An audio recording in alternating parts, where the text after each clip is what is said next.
Siliguri corridor বিপদে। তিস্তায় চীনের এন্ট্রিতে ঘুম হারাম দিল্লির সাউথ ব্লকের।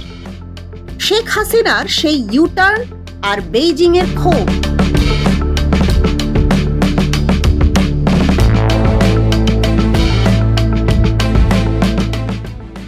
তিস্তার তীরে কার পাতা ফাঁদে পা দিয়েছিল ঢাকা?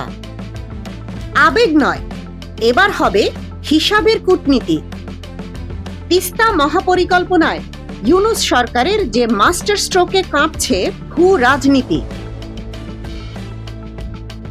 উত্তরের আকাশ জুড়ে কেবলই শূন্যতা, নিচে ধুধু বালুচর।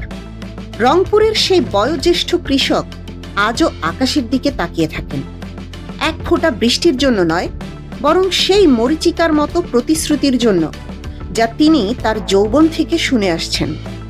তিস্তা বাঁচাও, এই স্লোগানটি একসময় ছিল কেবলই বেঁচে থাকার আকুতি, কিন্তু আজ এই নদী আর কেবল পানির স্রোত নয়, এটি পরিণত হয়েছে এশিয়া মহাদেশের সবচেয়ে ভয়ঙ্কর ভূ রাজনৈতিক দাবার বোর্ড।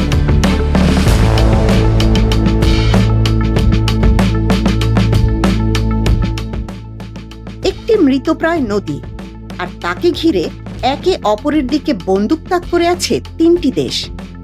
বাংলাদেশ খুঁজছে তার মানুষের বেঁচে থাকার অধিকার, চীন বুনছে বঙ্গোপসাগরের কৌশলগত জাল, আর ভারত দেখছে তার রাষ্ট্রীয় নিরাপত্তার চরম অশনি সংকেত। এই ত্রিমুখী স্নায়ুযুদ্ধের একদম মাঝখানে জিম্মি হয়ে আছে আমাদের উত্তরবঙ্গ। কিন্তু হিসাবের খাতা এবার বদলাতে শুরু করেছে।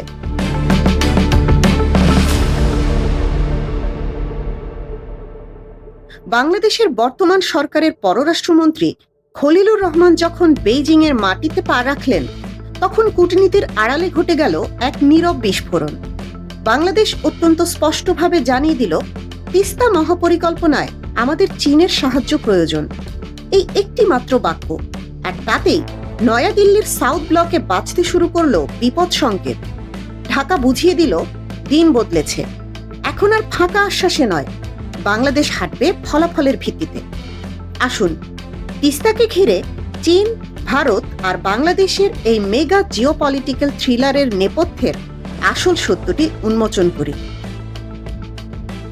তিস্তার সমীকরণ মেলাতে গেলে আপনাকে আগে তাকাতে হবে উত্তরের মানচিত্রের দিকে। লালমনিরহাট, নীলফামারী, রংপুর থেকে শুরু করে গাইবান্ধা, এই পুরো অঞ্চলের লাইফলাইন হলো এই তিস্তা। কিন্তু নদীর আচরণ এখানে চরম সাংঘর্ষিক। বর্ষায় সে এক রাক্ষসী, যার ভয়াল স্রোতে তলিয়ে যায় গ্রামের পর গ্রাম, আর শুষ্ক মৌসুমে সে পরিণত হয় এক মৃত কঙ্কালে। এই চরম দুর্দশা থেকে উত্তরণের জন্যই 2016 সালে জন্ম নেয় এক বিশাল স্বপ্নের। 2023 সালের মধ্যে তৈরি হয় এর চূড়ান্ত রূপরেখা। পরিকল্পনাটি হলো প্রায় 102 কিলোমিটার নদী ড্রেজিং বা খনন করা হবে। দুই পাড়ে গড়ে তোলা হবে 203 কিলোমিটারের বিশাল বাঁধ, এবং এর সাথে থাকবে অত্যাধুনিক সেচ ব্যবস্থা। এটি বাস্তবায়িত হলে উত্তরের কৃষিতে এক অভাবনীয় বিপ্লব আসবে। কিন্তু সমস্যা হলো, এই মহাপরিকল্পনার ড্রাফট যখনই কূটনৈতিক টেবিলে পৌঁছালো, ঠিক তখনই শুরু হলো আসল স্নায়ুযুদ্ধ।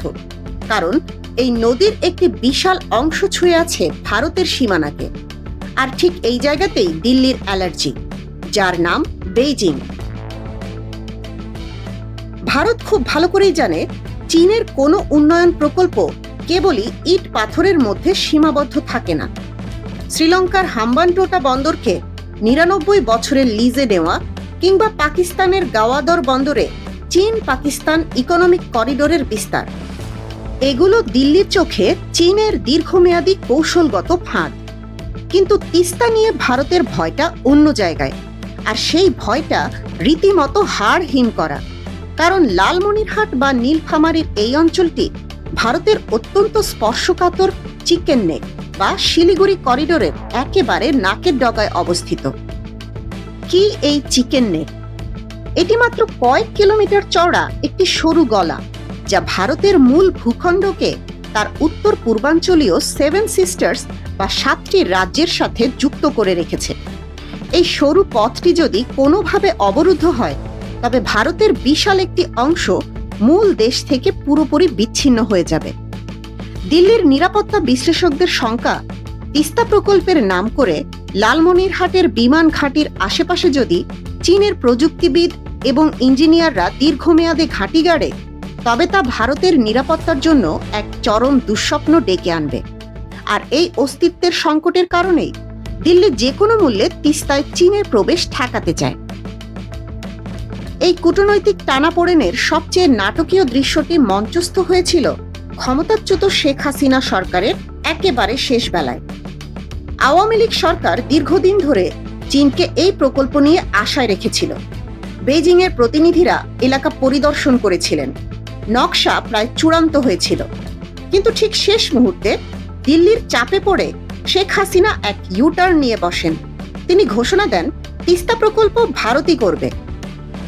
চীনের কাছে এটি ছিল এক চরম কূটনৈতিক বিশ্বাসঘাতকতা।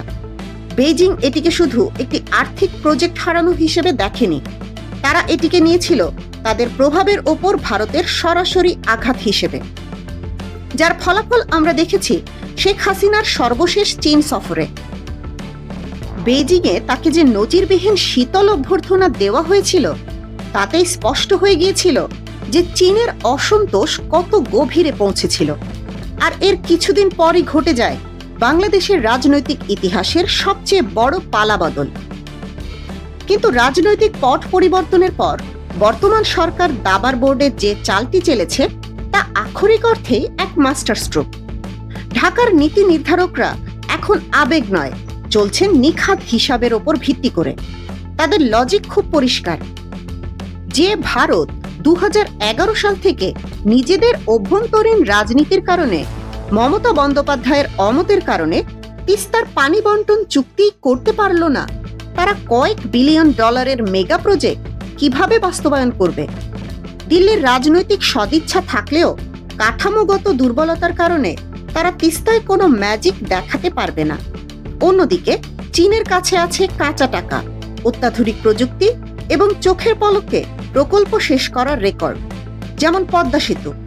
তাই বাংলাদেশ অত্যন্ত বাস্তববাদী সিদ্ধান্ত নিয়েছে, যে আমাদের উন্নয়ন দেবে আমরা তার সাথেই হাঁটব।